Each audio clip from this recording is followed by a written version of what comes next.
And I give the floor to the representative of the Russian Federation. Спасибо. Thank you, Mr. President. We are grateful to you for the practical demonstration of the selective choice of briefers from civil society, responsible, rather, can turn the discussion of serious issues into just a basic, easy show, turning it into a show.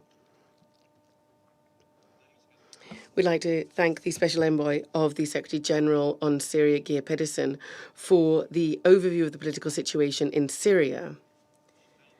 We believe that the 9th session of the drafting committee, the Constitutional Committee, that's planned for the end of next month, to be a very important event. We're convinced of the need to continue direct inter-Syrian dialogue with the assistance of the UN in line with Security Council Resolution 2254. We believe that progress on the Syrian political settlement track is particularly badly needed now because the situation on the ground remains tense.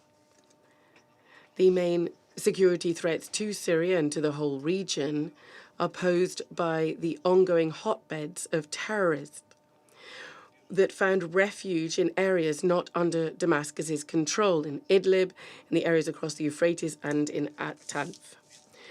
We, however, believe the root causes of the unfurling volatile situation lie in the ongoing policy of the West to cock their hat at terrorist elements in an attempt to use these for their own geopolitical purposes. In this context, we're convinced that the way to resolve the Syrian crisis is by ending the illegal foreign military presence, which violates the sovereignty and territorial integrity of the Syrian Arab Republic, and also by the unconditional cessation of regular airstrikes by the Israeli Air Force. The latest strike on the 10th of June was on the Damascus International Airport.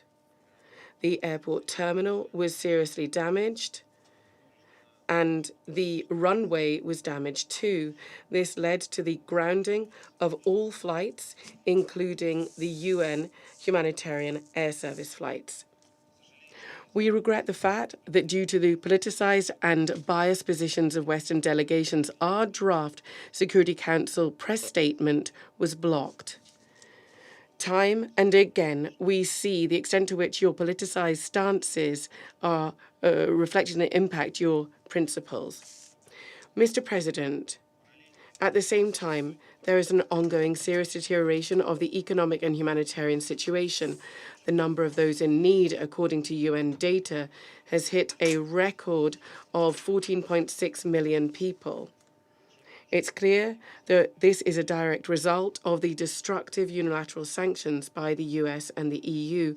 This situation remains almost a year after the unanimous adoption by the Council of Resolution 2585. It was intended to alleviate the humanitarian suffering and needs of the Syrians inter alia by carrying out early recovery projects.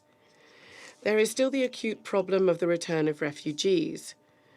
The host countries, Lebanon, Jordan, and Turkey, don't hide the fact that they're at their limits in terms of further resettlement.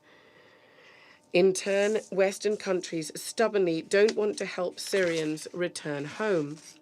They prefer to pay for refugees to stay in host countries.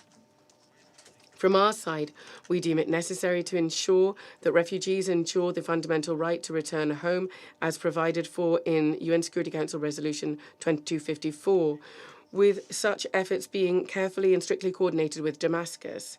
In this regard, we'd like to highlight the decree of the President of Syria, Bashar al-Assad, on an amnesty for Syrian citizens convicted of terrorist activity and of crimes committed prior to the 30th of April 2022, apart from crimes that caused the death of people. This decision of the Syrian leadership in addition to the January amnesty for conscientious objectors, creates a favorable climate for Syrian citizens to return home. Furthermore, Damascus is demonstrating its willingness to take concrete steps to foster civil reconciliation and to work on detainees and missing persons. In other words, the government of Syria is working to implement Security Council Resolution 2254.